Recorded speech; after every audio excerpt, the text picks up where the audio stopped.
Hello. Hi. Welcome. I'm Jonathan Larson. I'm here talking to you because Jonathan Larson made me feel like I could write a musical someday. You know, I learned to sing for this. Why do we play with fire? To be able to share his story now, it feels like a gift. What does it take to wake up a generation? It would be a tragedy to give up what you have. Take off and fly. Andrew, I'm out of Las Vegas. All right, let's go, Las Vegas. Woohoo! Have you been recently? No, not in so long. I'm in and out. I'm like one night in, I lose $50 at the blackjack table and I get the hell out. Big spender. A big spender, frugal. By the way, congratulations, first of all, on this beautiful film. And I mean, just what a gift it really is. Thank you so much. I feel very, very grateful to have been a part of it and to be able to bring it to people. It's a beautiful feeling. Except for the fact that, hello, you have been holding out on us. I mean, I think when the world hears your voice, they're going to be offering you, move over, Celine or Bruno. They're going to be offering Andrew his own Vegas residency. Yeah, I think it's time. I think it's time for the Andrew Garfield Vegas residency. I don't know what I would sing or perform, but we'd figure it out. Fear or love, baby, don't say the answer. You know, I learned to sing for this. I got a chance to work with great coaches and had all the time to get my voice to the place where I could feel like I could start to honor John Larson. So I just feel so grateful.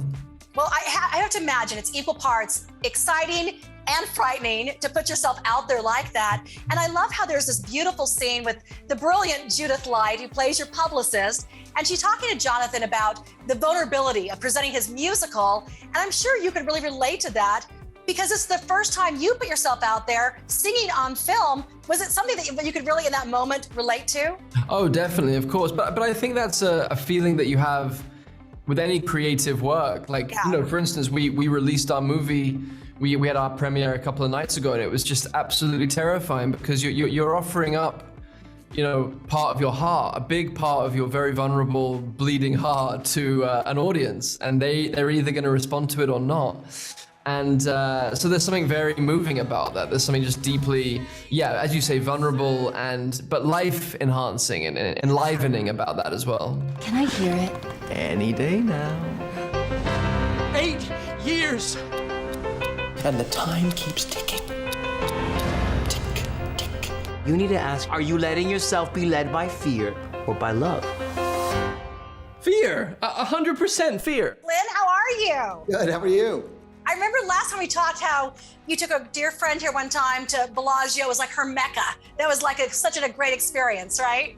Yeah, it was my abuela. It was right after I finished in the Heights. And, you know, if your life is about slot machines, that's where you go. Well, speaking of jackpots, first of all, I feel like the holidays have come early and you're better than Santa because this is the best gift you have given us, especially musical theater fans like myself. Well done. What a beautiful, beautiful film. Oh, thank you so much. I'm here talking to you because Jonathan Larson made me feel like I could write a musical someday. And so this is my attempt to pay a debt I could never really repay and get more of his music and his story out into the world. What a perfect movie for you to make your directorial debut. I couldn't think of anything more fitting. Well, you know, Judith Light says to Andrew Garfield in this movie, try writing about what you know. This show is everything I know. This show is, I lived through my 20s as a struggling musical theater composer. I know what it's like to feel the immense pressure of having a whole musical in your head and the gulf between that and anyone ever seeing it, yeah. And the world taking notice. And so I really feel everything Jonathan is going through from a really lived experience, and I tried to bring as much of that to the movie as I could. What if the workshop happens and nothing changes? What then, Jonathan? Maybe I'm just wasting my time. Do you know how many Jonathan Larsons there are? One. Why should we blaze a trail? I just feel like God was in a good mood the day he made you because you have so many skills and talents. Is there anything you can't do? Like, are you a bad cook? You even turned Spider-Man into a singer. Like, you're magic. I'm really a non-cook, as my wife will tell you. I can make just enough protein for my kids to be fed, and anything beyond that, I'm really of no use. I'm curious for you. For me growing up, it was the quintessential, Grease, seeing Olivia Newton-John. What was that first movie or show that you ever saw that made you fall in love with musicals to begin with? I think it was not even so much one musical, it was watching. My parents were cast album collectors and loved movies. My dad's favorite movie is The Unsinkable Molly Brown. We watched Sound of Music every Christmas. And it was more about seeing the profound effect musicals had on my parents. Like, I remember my mother bringing home the 2-disc CD of the Les Miserables Broadway soundtrack and crying every time she heard Bring Him Home.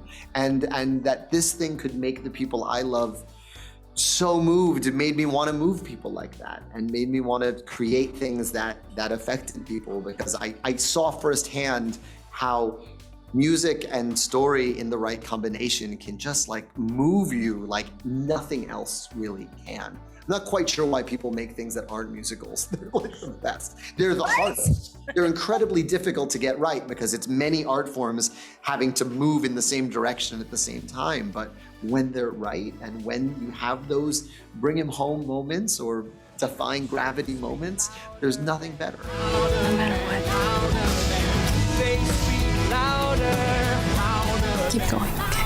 As a theater musical fan myself, I just want to thank you, because this is such a gift. I mean, I love musicals, and I love them when they're done this well. I mean, it has to be a celebration for you guys as well, and have so much extra meaning to tell Jonathan's story. I mean, people might know it, but to tell it this way is so beautiful.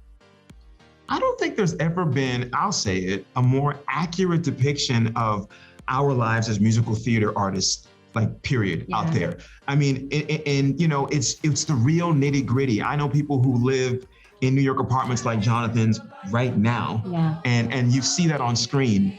And Lin doesn't rush through any detail. That he really nails every struggle, and Andrew does an amazing job of showing the sweats, the nervousness, the anxiety of trying to make a name for yourself. I think that's like kind of the genius behind Lin, is like he brought in people who do this all the time, who do workshops constantly.